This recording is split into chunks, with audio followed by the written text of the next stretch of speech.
नमस्कार दोस्तों, जनता coaching classes के यूट्यूब चैनल में आपका बहुत-बहुत स्वागत करता हूं। दोस्तों यहाँ पर आप देख पा रहे हैं कि ये अर्धवार्षिक परीक्षा 2021-22 का सामाजिक विज्ञान का पेपर है, सोशल साइंस का। यहाँ पर इसमें आपके 2 घंटे 45 मिनट का आपको टाइम दिया जाता है। ये क्लास 10th का है और यहाँ पर जो आपके मार्क्स होते हैं वो 48 मार्क्स का ये पेपर होता है। अर्धवार्षिक के लिए इस बार ये यहाँ पर 30% कोर्स जो कट किया गया है उसके हिसाब से पेपर बनाया गया है।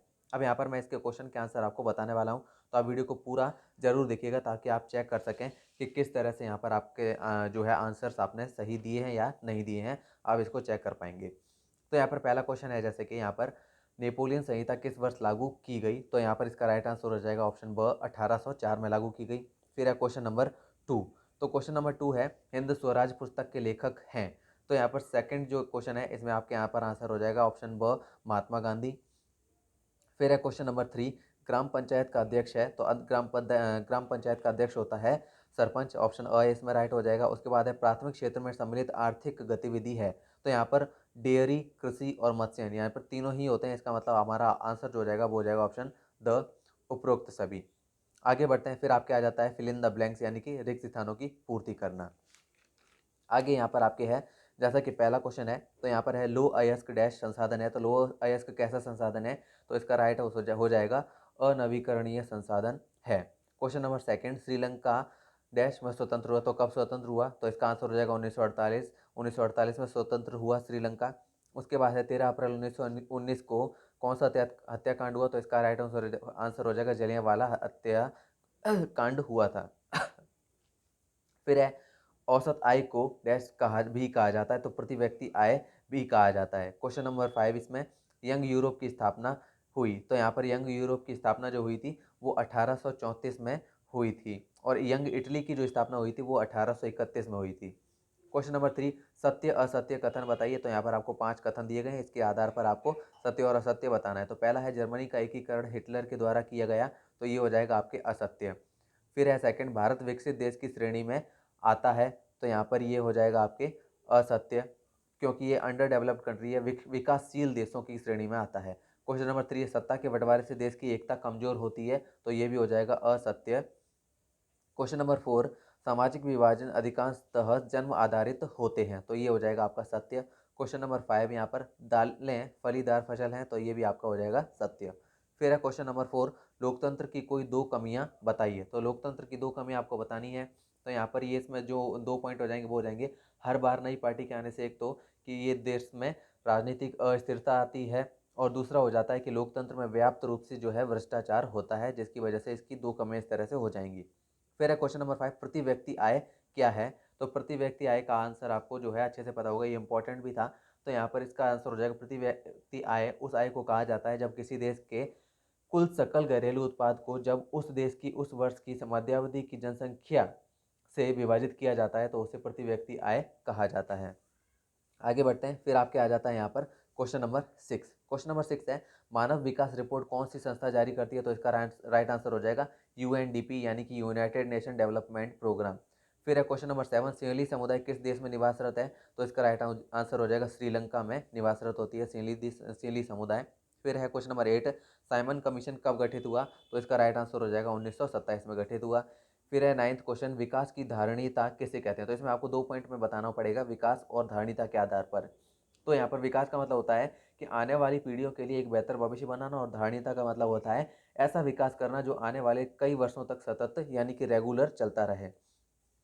फिर क्वेश्चन नंबर 10, भारतीय लोग रोलेट एक्ट के विरोध में क्यों थे?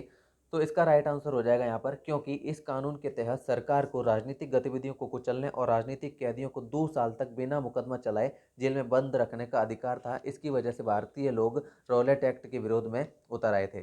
फिर है क्वेश्चन नंबर 11।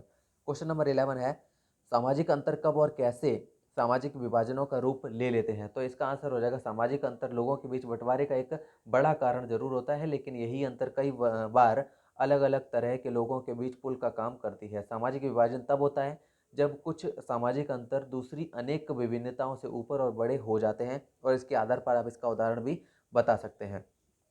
फिर है क्वेश्चन नंबर 12, 1789 ईस्वी की फ्रांसीसी क्रांति के परिणाम स्वरूप हुए किन्हीं 2 परिवर्तनों को बताइए। तो क्वेश्चन नंबर 12 में यहाँ पर आप 2 परिवर्तन बता सकते हैं, जैसे कि पहला हो जाएगा देश की बहुसंख्यक जनता को सामंतवाद से छुटकारा मिला, और दूसरा हो जाएगा व्यापार कर कुलीनों व सामंतों का एकाधिकार समाप्त हो गया। इस तरह से दो परिवर्तन आप बता सकते हैं।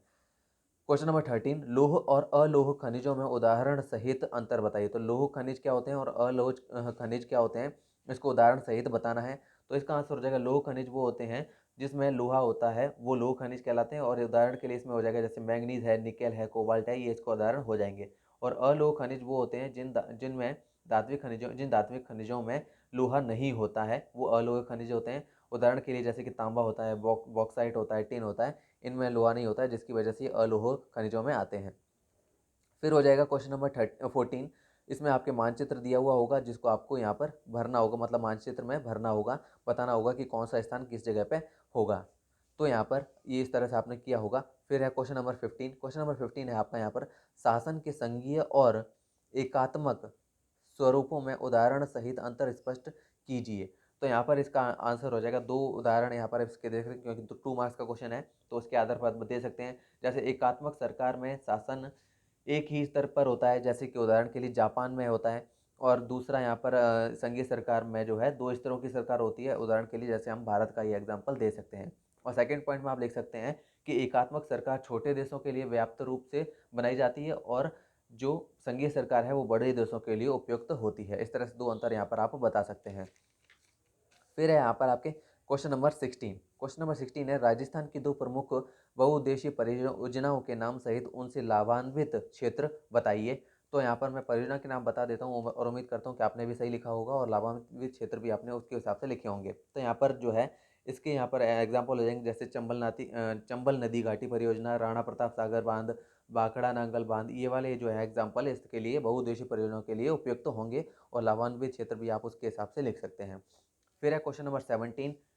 आगे मैं यहाँ पर आपको जो है इसके आंसर नहीं बता पाऊंगा क्योंकि ये बहुत बड़े बड़े क्वेश्चन है। यहाँ पर आपको जो निबंधात्मक ये जो प्रश्न है दिए गए हैं, तो इसके आधार पर मैं यहाँ पर आपको चैप्टर और कौन सी बुक से पूछे गए ये बता देता हूँ। तो जैसे कि क्वेश्चन नंबर 17 है भारत के राष्ट्रीय आंदोलन की तुलना कीनिया के स्वतंत्रता संग्राम से कीजिए। तो ये इतिहास की हिस्ट्री की बुक से पूछा गया है, चैप्टर नंबर 2 से।